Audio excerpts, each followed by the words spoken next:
Una casa abandonada. Sin luz, sin baterías, sin generador. El transmisor estaba frío al tacto cuando los agentes del CICPC lo encontraron esa noche en Petare. Frío, apagado, sin energía desde hacía más de un año. El perito que lo revisó tardó 6 horas dentro de esa casa. 6 horas. Salió pálido y sin palabras. Y esa misma noche, 3 horas después del operativo, a las 2:41 de la madrugada, la frecuencia 108.7 FM volvió a transmitir. Una voz, serena, confesando un crimen. Desde ningún lugar que existiera en ningún mapa. Antes de contarte qué dijo esa voz, necesitas saber quién fue el primero en escucharla y por qué ese hombre desapareció sin dejar rastro.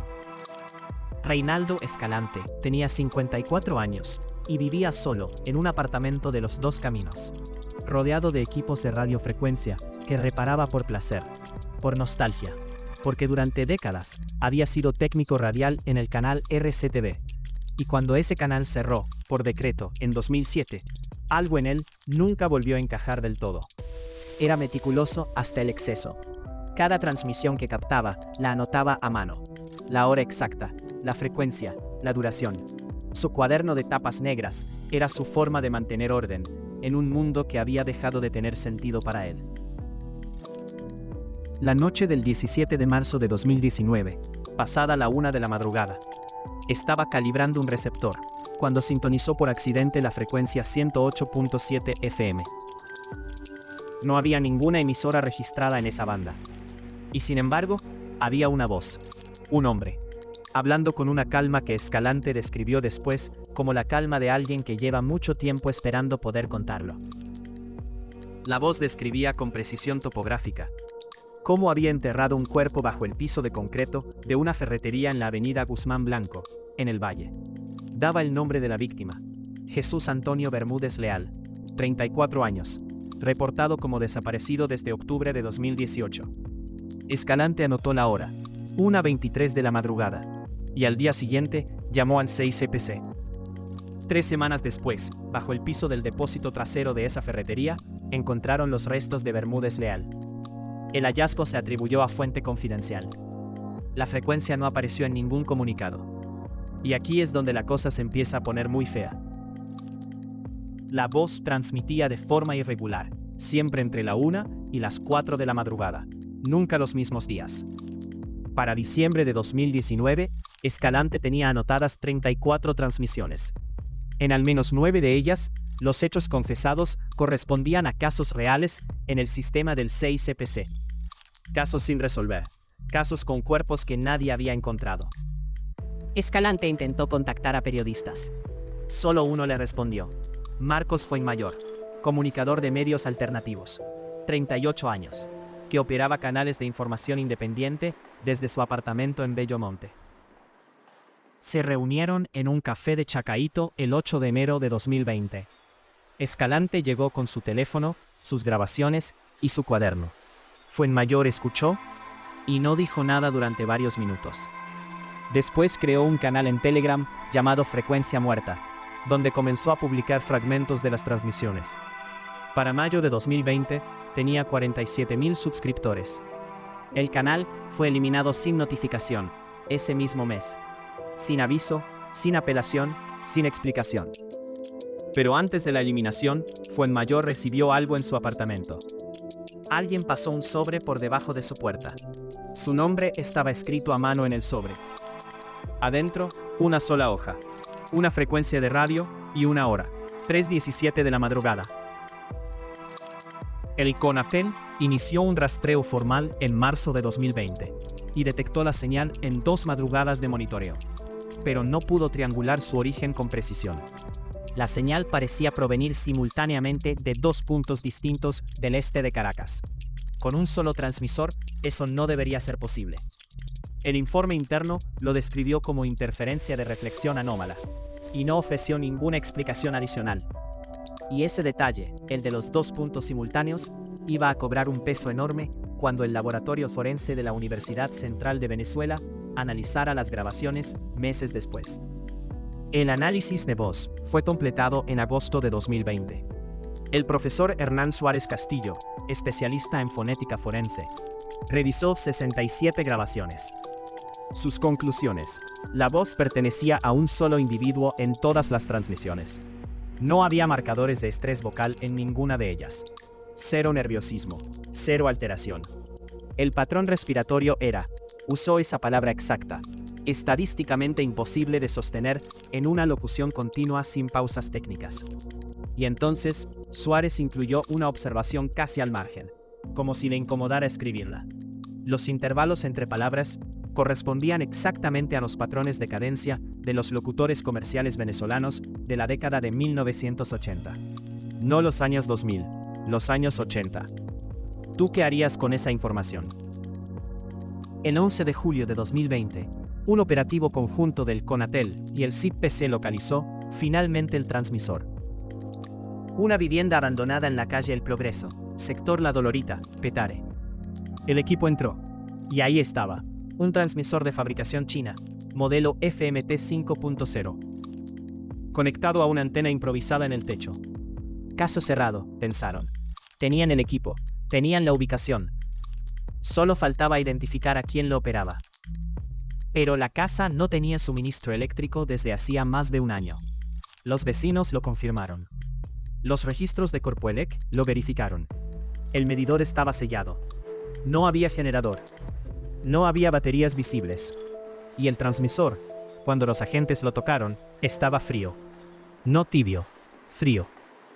El profesor Óscar Tavares Villanueva, ingeniero eléctrico de la Universidad Simón Bolívar, fue convocado como perito técnico. Pasó 6 horas dentro de esa casa. Cuando salió, los testigos del operativo dijeron que estaba visiblemente pálido. Su informe oficial, fechado el 22 de septiembre, concluyó que el equipo había sido modificado de forma que excedía el conocimiento técnico estándar disponible en Venezuela. Eso fue lo que puso en el papel. Lo que le dijo a Fuenmayor, antes de que le eliminaran el canal, fue otra cosa.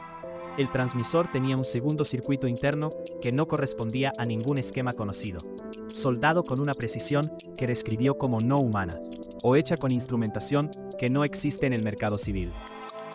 Esa noche, a las 2:41 de la madrugada, 3 horas después del operativo, la frecuencia 108.7 FM transmitió una nueva confesión, en vivo. Fuenmayor la grabó desde su apartamento. Y lo que nadie sabía todavía era que las transmisiones estaban a punto de volverse personales de una forma que nadie podía haber anticipado. El 3 de noviembre de 2020, Elena Escalante fue a visitar a su hermano Reinaldo, como hacía cada domingo. Llamó a la puerta. Nadie abrió. Los vecinos no lo habían visto en 3 días. La policía entró al apartamento. Escalante no estaba. El cuaderno de tapas negras tampoco. Los equipos de radio estaban intactos. Sobre la mesa había una taza de café a medias, sin huellas de haber sido volcada. No había señales de lucha. Nada roto. Nada fuera de lugar. Solo una hoja impresa sobre el escritorio con la frecuencia 108.7, escrita en tipografía grande. Y debajo, escrito a mano: bajen el ritmo un segundo. El cuaderno de Escalante, el que desapareció con él, la familia lo había entregado a las autoridades antes de que él desapareciera. Y en ese cuaderno había anotaciones sobre una transmisión que ocurrió 4 días después de que Reinaldo Escalante dejara de existir para el mundo. 4 días después. Él había notado algo que todavía no había pasado. El 19 de enero de 2021, la inspectora Pedraza y su equipo realizaron una sesión de monitoreo nocturno, en vivo, desde la sede del CICPC, en El Paraíso. A las 3:04 de la madrugada, la frecuencia activó. La voz describió un crimen en La Pastora, septiembre de 2018. Un joven de 21 años, 3 disparos, caso cerrado como robo. Mencionó el nombre completo de la víctima, la ropa que llevaba puesta, la marca del celular que le robaron, y el apodo del autor. Pedraza abandonó la sala sin decir una palabra. Sus colegas tardaron 40 segundos en reaccionar. La encontraron en el pasillo, sentada en el piso, contra la pared, con las manos sobre la boca. La víctima era su sobrino, Gustavo Adolfo Pedraza Ramos. El apodo del autor era uno que ella había escuchado en el barrio, pero que nunca había podido verificar. Nadie dentro del 6CPC había conectado ese caso con la frecuencia. Lo que descubrieron a continuación cambió todo lo que creían entender sobre este expediente. Cuando el Ministerio Público clasificó el expediente en marzo de 2021, encontraron adentro un documento que ninguno de los investigadores había generado. Una transcripción completa de las 112 transmisiones.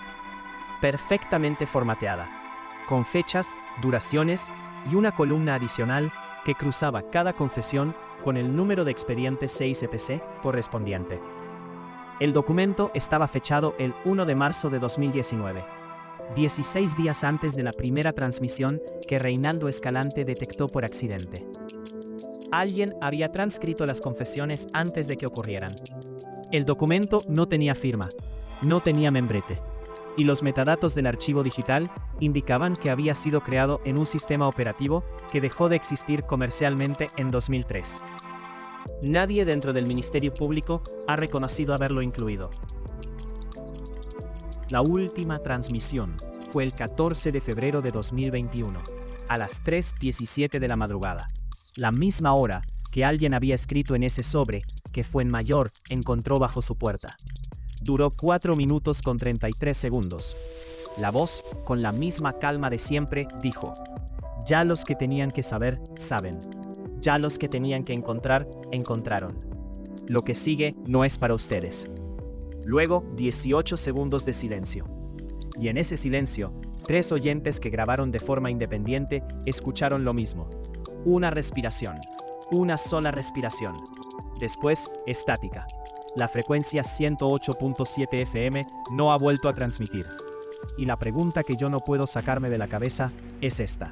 Si el documento existía antes de las transmisiones, ¿quién sabía que iban a ocurrir? Reinaldo Escalante nunca apareció. Su cuerpo nunca fue encontrado. El expediente lleva clasificado desde marzo de 2021 bajo la referencia interna MP 2021 CR 0047. Ningún detenido. Ninguna explicación pública. La inspectora Pedraza solicitó licencia médica en enero de ese año y no regresó al caso. Marcos Fuenmayor sigue hablando de lo que grabó, pero ya no tiene el canal para publicarlo. Y el profesor Tavares nunca volvió a dar declaraciones sobre el transmisor de la Dolorita. Hay casos que la justicia no resuelve porque no puede. Y hay casos que la justicia no resuelve porque alguien, se asegura de que así sea. Este caso tiene 16 confesiones verificadas. Tiene un hombre desaparecido que anotó cosas que no habían pasado todavía. Tiene un documento que existía antes de los hechos que describe. Y tiene una voz que se despidió como si supiera exactamente cuándo terminar. Si este caso te dejó con preguntas que no puedes resolver, hay más historias como esta. Casos que el sistema archivó, pero que no deberían ser olvidados. Suscríbete si quieres seguir buscando. Porque a veces, la única forma de que alguien rinda cuentas es que la gente